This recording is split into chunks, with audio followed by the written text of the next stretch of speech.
Assalamualaikum. Wala ng buhay ang impeachment ni Sarah. Kaya ito panoorin niyo kung ano ang sinabi For ni me, Attorney nakakalaking Macalintal. paano yun, mukhang adjourn na talaga ang Senate at mukhang wala nang mangyayari. Ano kung tingin ninyo yung mga pwedeng scenarios Doon sa impeachment ni sa Sara. impeachment ni Sara? Well, kapag ang impeachment case ni Sara Duterte ay sinimulang dinggin sa June 2, katulad na sinasabi ni Senator Chis Escudero, ay patay na ang nasabing impeachment case na yan kasi wala ng panahon ang present Senate na ito ay matapos hanggang June 30. Kasi maliwanag sa Rule 44 ng Senate Rules mismo na kapag ang Kongreso ay nag-terminate o natapos ang kanilang Congress sa panahong ito, hindi na po pwedeng i-take up yung previous matters and proceedings. Ibig sabihin, yung nakabimbin ng mga kaso, mga nakabimbin ng mga bagay na dapat na tinitake up ng present Senate, hindi na pwedeng buhayin doon sa bagong Senate. Maliban na lamang kung yung bagong Senate ay bubuhayin nila muli ito. Pero kung ito'y bubuhayin nila, i-consider yan na as if they were presented for the first time. Na sa kasong ito ng impeachment ni Ms. Sara Duterte, kung ito ay tatanggapin ng new Senate, mangyayari niyan na parang bagong impeachment case ito na ipinapile sa bagong Senado. Na siyempre sa nasasabihin naman ni Ms. Sara, hindi na po pwede yan. Sapagkat kung may bagong impeachment case, sakop ito ng tinatawag na pagbabawal sa ating saligang batas na hindi pwedeng magkaroon ng dalawang impeachment case sa loob ng isang taon. Nang ibig sabihin, sa loob ng isang taon, isang impeachment case lamang ang pwedeng isampa sa isang impeachable official. So, ang mangyayari, dapat yung same impeachment lang, pero matatransfer sa new Senate? Ganun. Yes, Para yung hindi mangyaring dalawa. no, kahit na yung same impeachment case ang ibibigay sa bagong Senate, iyon ay ituturing na bagong kaso. Hindi ito ituturing na lumang kaso, kundi ituturing itong bagong kaso as if they were presented for the first time. Kaya ang mangyayari niyan, sa loob ng isang taon, parang lumalabas na dalawang impeachment case ang isinasampa laban kay Ms. Sara Duterte na ipinagbabawal ng ating saligang batas. Kasi maliwanag din sa rule ng Senado na yung mga bagong senador, they are not bound by the actions and deliberations of the old Senate. Nang ibig sabihin, kung tayo mga bagong senador, hindi tayo gapos ang ating mga kamay para dinggin o gawing mga ginagawa ng dating mga senador. So, yun nga. So, hindi pwede, sir. Kung June 2 ang sisimulan nila, kukulangin ng panahon kasi kailangan mong pasagutin si Sara Duterte. Kailangan niya ng 10 araw. 10 araw ang binibigay ng rules nila. 5 araw naman para sa prosecutor para sagutin yung sagot ni Sara Duterte. Pagkatapos magkakaroon pa siya ng mga deliberations yan, baka kulangin talaga ng panahon kung sa June 2 sila magsisimula.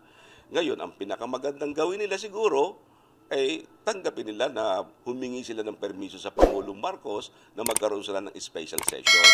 Kasi sa special session, bahala na in 23 senators na sila ang mag-decide kung dapat ilang ipagpatuloy itong impeachment case nito ni Ms. Sara Duterte. Pero kung special session, sir, parang hindi ba magmumukhang parang mamadaliin para mahabol na matapos before June 3? Well, talagang yung consequence nun? Well, talagang ganyan. Politika kasi ito, ano ha? At saka, siyempre, hinihintay din naman ng taong bayan ano ba mangyayari. Kasi sayang naman yung ginawa ng House of Representatives, ano na kung on basis of technicalities, ay hindi matutuloy itong impeachment case na ito ni Ms. Sara Duterte.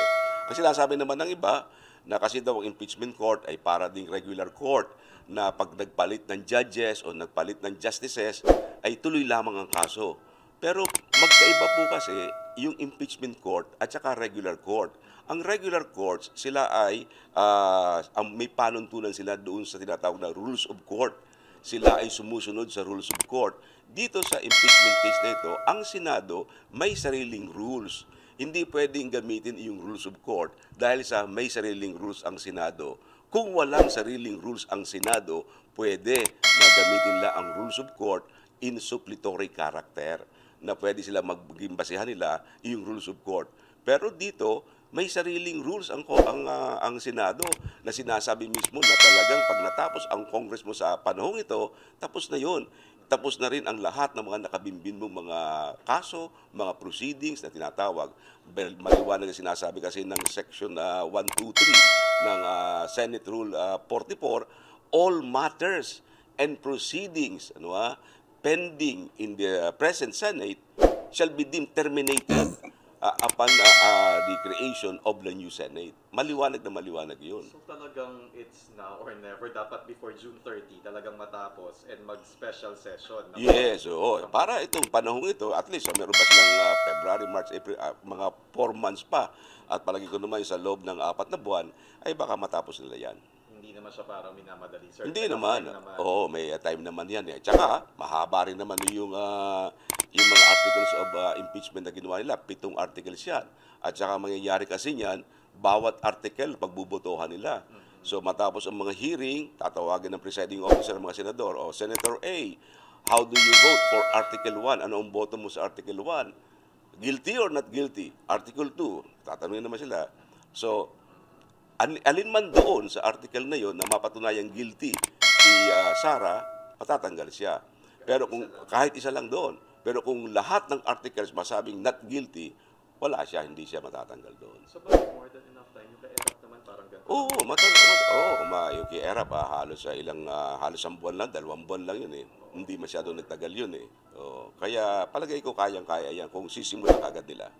Kasi definitely, kung yung Senate na after June 30, papasok na doon yung sinasabi ninyo na yun nga, pangalawang impeachment na hindi pwede. Yes, oo, kapag nagkaroon ng panibagong Senate na silang didinig, parang lalabas na bago ito, as if presented for the first time.